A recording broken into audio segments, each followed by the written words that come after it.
Môre liefiekie. Wel is 13 grade buite.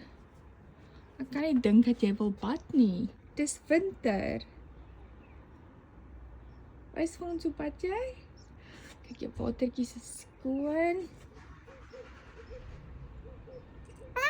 Hallo liefie. Hallo kids. Wat sê jy? Ek sê maar vir die mense wat dink ek maak nie die bakkie skoon nie, ek doen. Maar daai swart kom maar die hele tyd terug weekliks. En as jy 'n ander bakkie insit, hulle weier vir mense wat voelsel verlang het. Julle weet, hulle weier.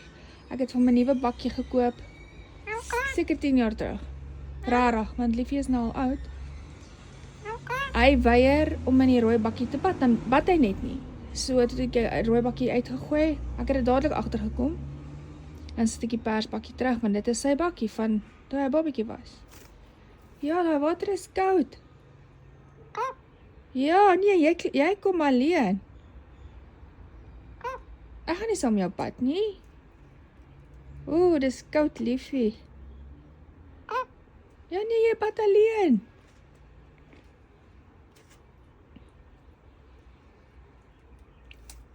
Ooh.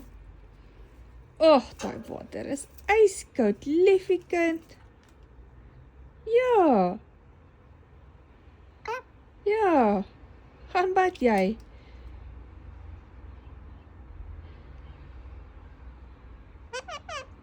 Liefiekie. Ja. Ek is okay. Is jy okay om in die koue te bad? Nee, net jy kan dit antwoord. Ek sê niks, liefie, en wat sê jy?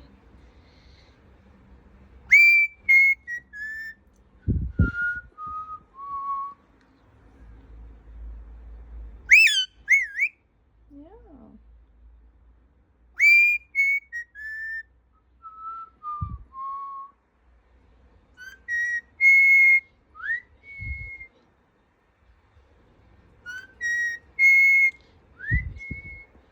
Jy kan sien hy's 'n bietjie wat. Nou wil ek my Engels meng. Nat.